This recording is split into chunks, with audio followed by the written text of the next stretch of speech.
Hi, this is Angela G. from No Longer Lukewarm for Red Hot Christians and Wannabes. These videos for those of you who like to listen while you're maybe doing something else.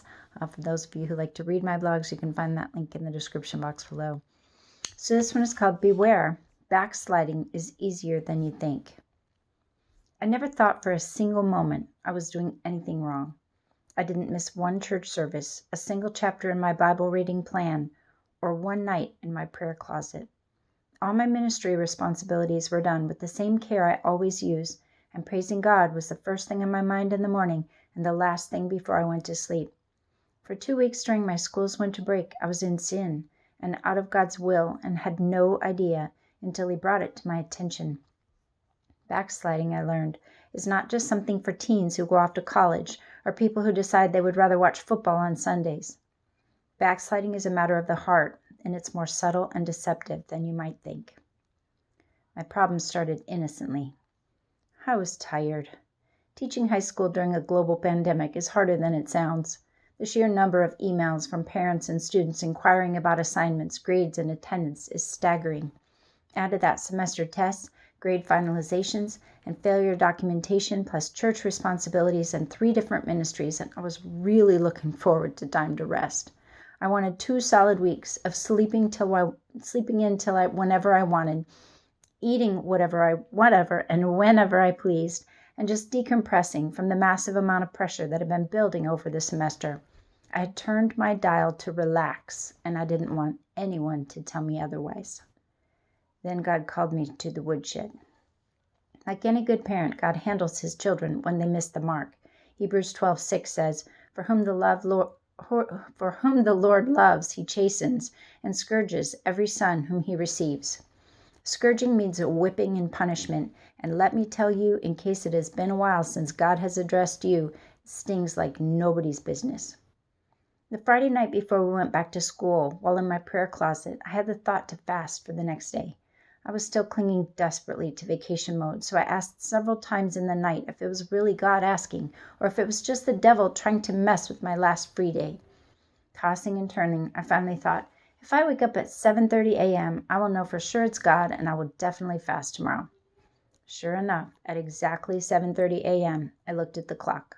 My first thought was aloud, was that really necessary?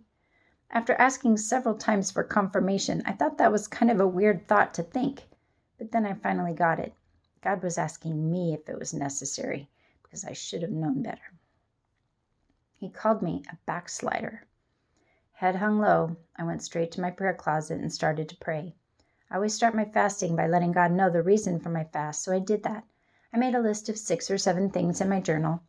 But when I looked back over my list, I was literally surprised by what I had written for number 1. Refocus my heart and life. Wait, what?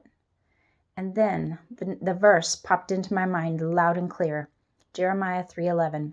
I didn't remember what that one said, so I flipped to the page. Jeremiah 3:11. Then the Lord said to me, Backsliding Israel has shown herself more righteous than treacherous Judah. The word backsliding smacked me right between the eyes, like getting hit with a water balloon. Understanding dripped down cold over me. I was in trouble. I spent the next 3 hours or so talking it out with God. Most of my sentences started with, but I thought. When I finally understood, when I truly got what had happened, of course I repented with tears. Backsliding means sliding back into our own old ways. It's called a Christian walk for a reason. It's not a sit or a stand or a lay down. Our faith and relationship with God are on the move. We are either moving forward in sanctification and maturity, or we are sliding backwards to places God has already brought us out from. God took me out of the lukewarm, living for myself life, but there I was again, right smack dab in the middle of it. My concern was not for what God wanted at all. He was back to his side dish and also ran, a part of my life. Still a big part, but a part. The whole time, I took care of everything I needed to do to maintain my lifestyle as a born-again Christian living for God. I even loved every minute of it. But when church was done, my ministry responsibilities were complete, and my prayer time was over, I sunk down tired into a blissful pool of me that, I thought, would rejuvenate me and make me feel rested and restored. A shift to the Spirit. God knows our needs better than we do. If there's ever a time we feel like we're getting worn out, the Bible calls it weary and well-doing.